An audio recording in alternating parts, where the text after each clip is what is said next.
And welcome to the writer's life. Place you get the sight, sound, smells, taste of my particular writer's life, where you get the truth. I've been very busy, so I've not been able to come to you. I watched the Lavrov, or rather Tucker Carlson's interview of is it Prime Minister Lavrov in Russia? Secretary, I don't know, whatever his title is, he's, like one away from Putin or something like that. Anyway, so I have Russian in my mind right now. Let me hook up the chat thing.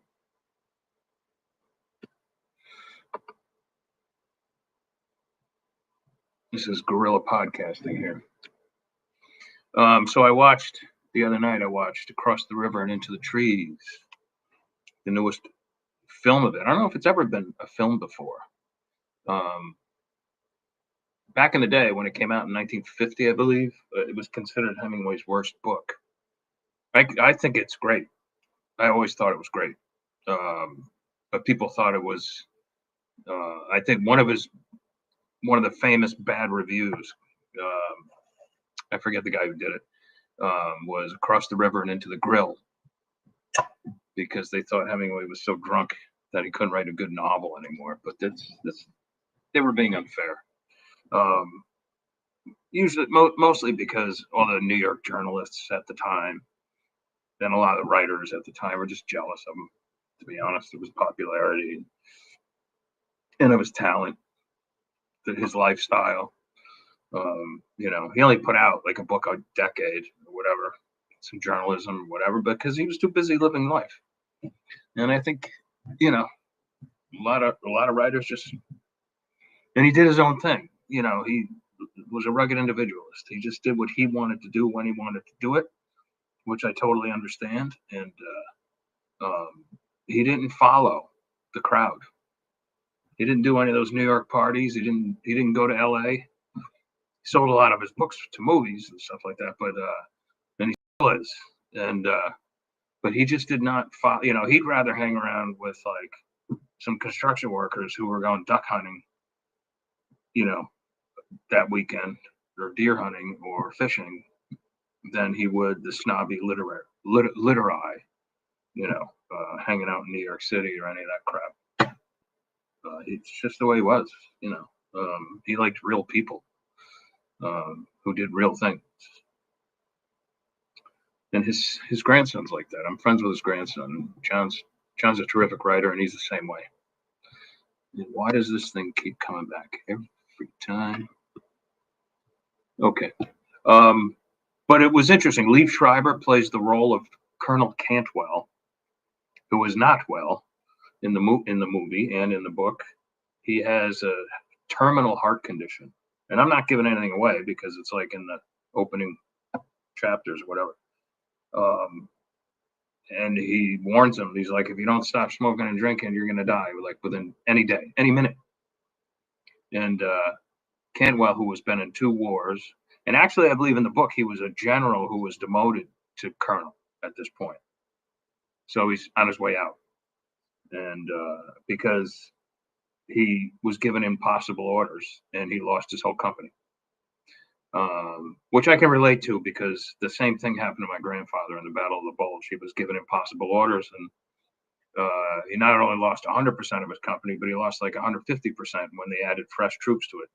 And he ended up with 2 Purple Hearts and a Bronze Star, and almost got his legs blown off.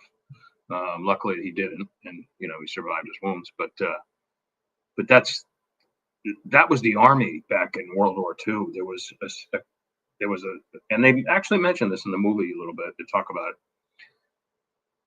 There was a certain command, and the higher ups, the elites, they wouldn't know how to shoot a gun, or they wouldn't know what it was like to be in combat if it slapped them in the face. They just did it. They just gave orders. They looked at maps and gave orders, and they had no clue what they were doing half the time.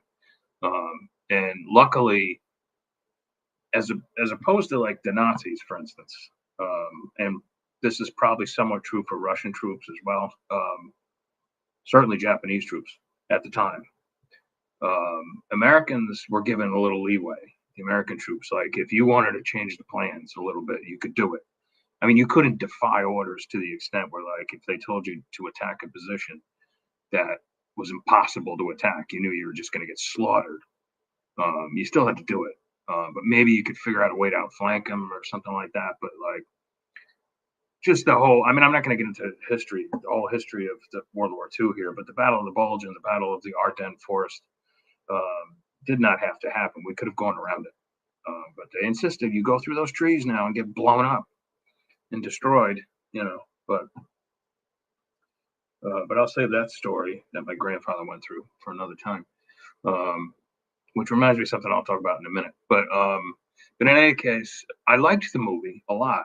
I thought Lee Schreiber did a good job playing kind of the big, rugged Hemingway-esque character. But it was nothing like the book. They just used the basic plot of this dying soldier who's also lost his son, and he just wants one more weekend in Venice, Italy, where he says he's going to shoot ducks, which is one of his favorite things in the world. But really, we get the sense that he has something else on his mind.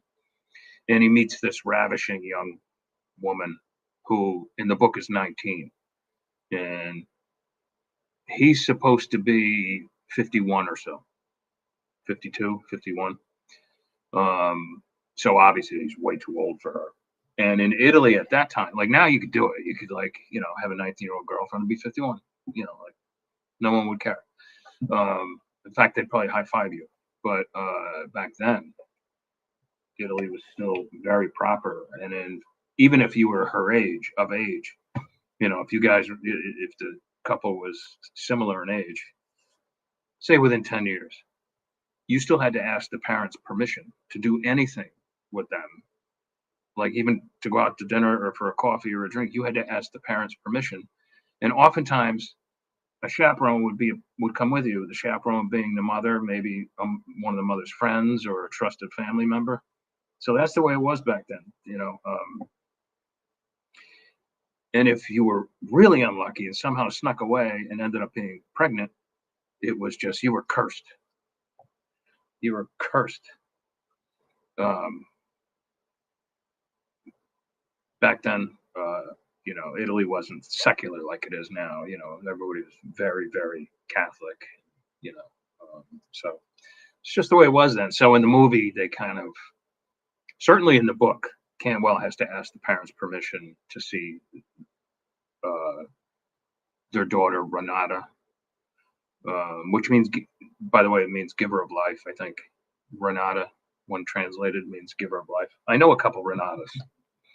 A friend of mine in Italy is Renata, except she's Polish, even though the name is Italian. Very nice lady, cancer survivor. Works at my hotel in Rome, Hotel Navona, where I get a special price because I'm there a few times a year. But in this one, it doesn't, you know, they only got 2 hours to, you know, they don't have the script is only so long.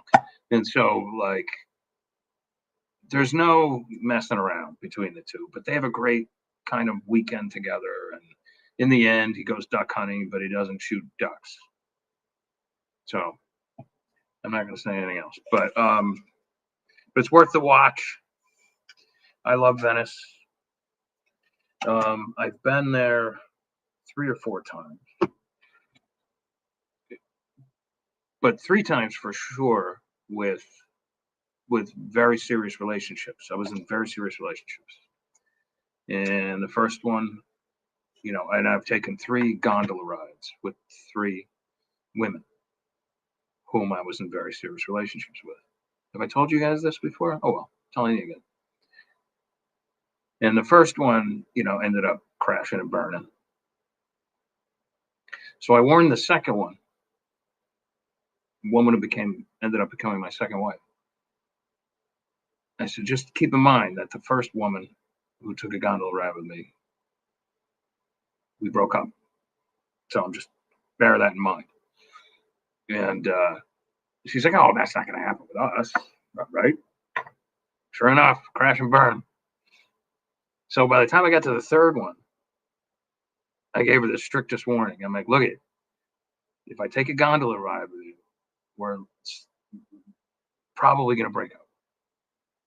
And she just laughed. And she's like, oh, that's silly. That's the silliest thing I ever heard. Superstition. A month later,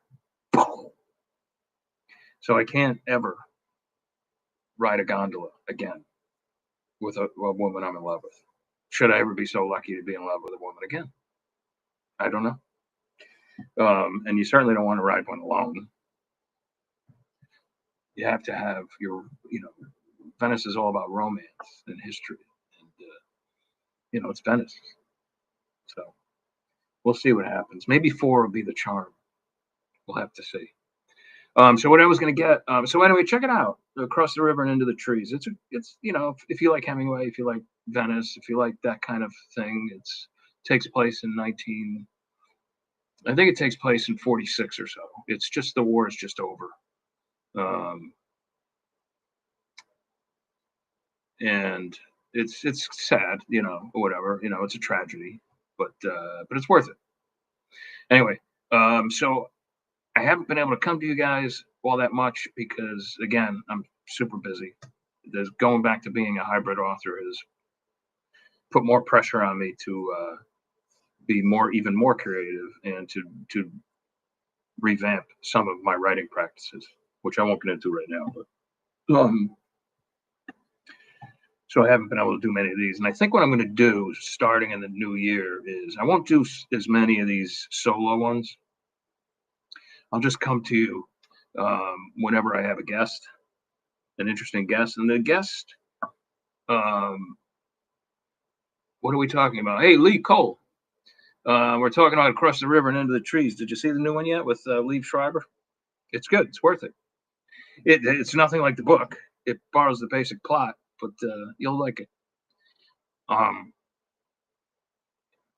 I've even contemplated like changing this to like the Vincent Zandri show or something like that. Maybe come up with a new background or whatever.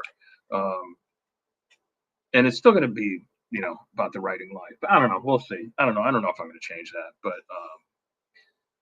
but I want to give it a new feel. And I don't want it always to be about writing. I want it to be like, if I want to have a plumber on, talk about plumbing. That's what we're going to do. You know what I'm saying? So that'll be a change in January, because to be honest, I'm going on like 1,000 videos, and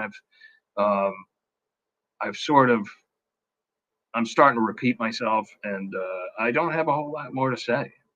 Like, this is cool talking about a movie that I just saw, or maybe a book I'm reading, or something that interests me. But maybe I'll have on more authors, maybe some fighters, maybe who knows, whatever. We'll have to see. But that's the plan and I also need new glasses. That's the plan for January. So we'll see how it goes. It's only 3 weeks away, 3 weeks out. By the way, if you haven't already, check out Lee Cole's books. He's a great writer.